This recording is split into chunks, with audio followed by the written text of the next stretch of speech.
다시 하면 안 돼요? 소심하게 들려서. 오늘은 커티스 음대 3학년 재학 중인 바이올리니스트를 모셨습니다. 안녕하세요. 바이올리니스트 이은서입니다. 반갑습니다.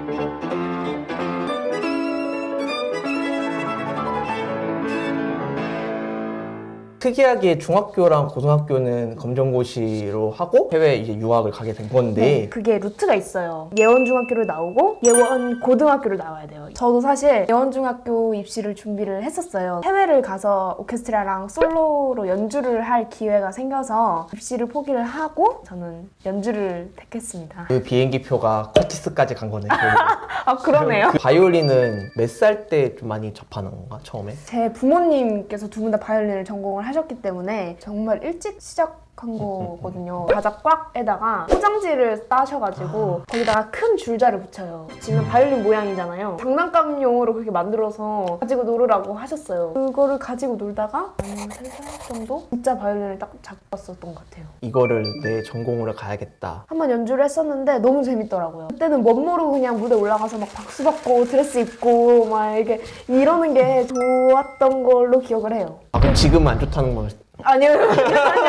검정고시는 몇 살 때 다 패스를 한 거야? 14살 때 중학교 검정고시를 따고 15살 때 고등학교 검정고시까지 다 땄어요. 그냥. 남들 6년 할 거 2년 만에. 그런 셈이네요. 악기 전공을 안 하는데 검정고시를 하겠다 하면 아무것도 안 했을 것 같아요. 하고 싶은 목표가 있고 하니까 그거에 맞춰서 열심히 또 하게 되더라고요. 대회 중에서 그 제가- 어깨 으쓱해지는 자랑 좀 할게요.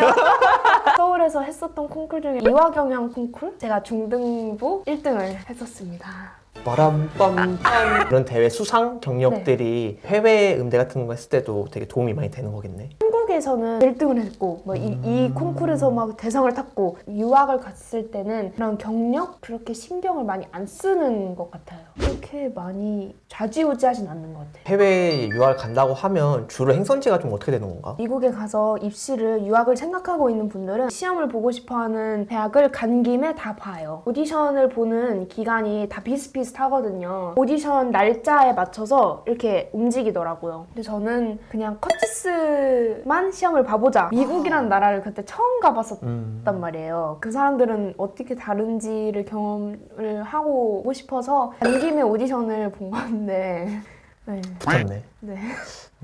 그냥 간 김에 다 하는구나.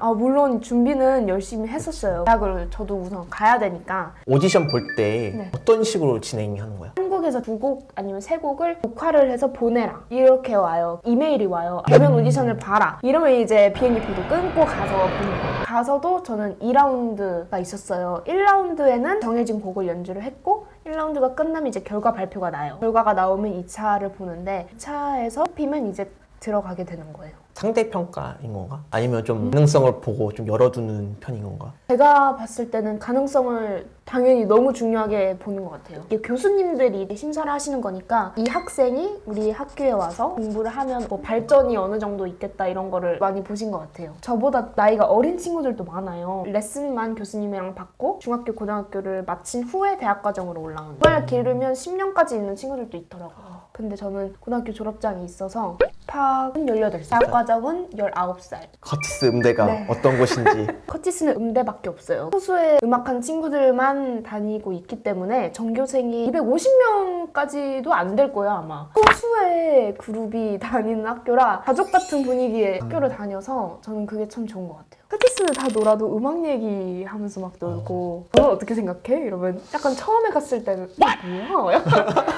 약간 이게 뭐야? 이랬는데 이제 적응이 돼가지고 이런 게 얘기하는 게 되게 재밌는 것 같아요. 라이프가 완전 네, 음악이구나. 완전 음악이에요. 되게 우리나라에서 볼 수 없는 환경인 것 같아. 밥 먹는데 일 얘기하잖아? 바로 눈치 없는 사람. 한국인들이 몇 명이나 계셔? 굉장히 많아요. 저희 학교는 거의 20%는 한국. 20%가 한국인분들? 네. 저처럼 유학을 간 사람들도 있고 일찍이 미국으로 이민을 가셔가지고 쭉 사시다가 한국어는 되게 잘하세요. 바이올린을 전공을 하면서 어떤 게 좀 많이 힘들었어?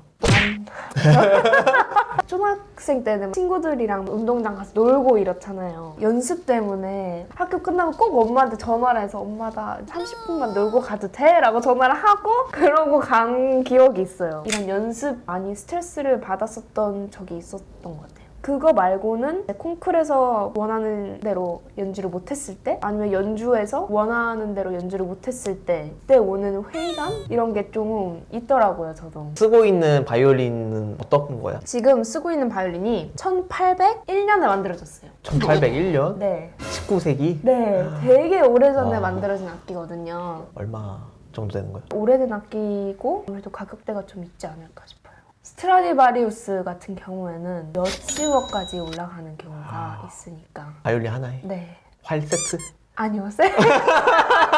이겁니다. 예술전당에서 독주회를 했다고 하는데 맞아요. 6년 만에 독주회를 하게 됐어요. 그런 독주회를 하려고 하면 어떻게 되는 거야? 기획사가 있어요. 연주도 잡아주고 연주 프로그램이나 이런 거를 해주시는 기획사가 있는데 도와주셔가지고 정말 편하게 연주를 할 수 있어요. 연습을 얼마나 한 거야? 한 2달 정도 잡고 연습했었던 것 같아요. 독주에는 곡이 많잖아요. 1시간 반에서 2시간을 혼자 해야 되는 연주니까 연주량도 많고 연습량도 굉장히 많았었던 것 같아요. 관객이 들어오면 표를 이제 돈 주고 하잖아. 네. 거기서 얼마가 너한테 떨어지?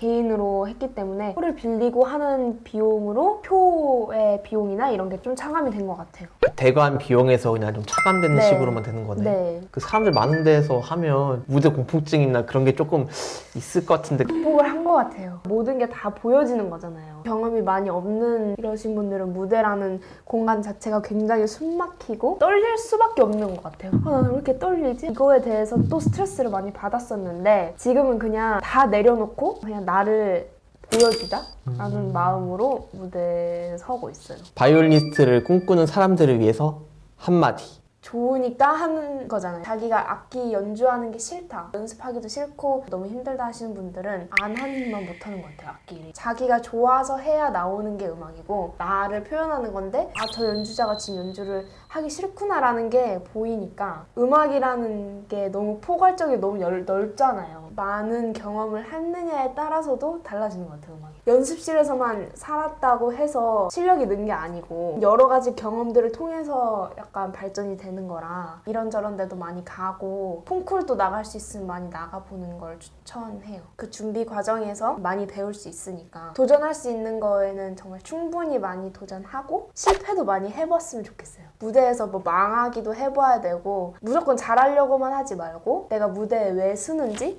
무대에 서서 어떻게 연주하고 싶은지를 먼저 생각을 하면 좋을 것 같아요. 전 세계는 넘은 훌륭한 바이올리니스트가 되도록 응원하도록 하겠습니다. 오늘 영상 유익했다면 구독과 좋아요! 눌러주세요. 모든 분들이 다 들어보셨을 법한 곡입니다. 네, 해보겠습니다.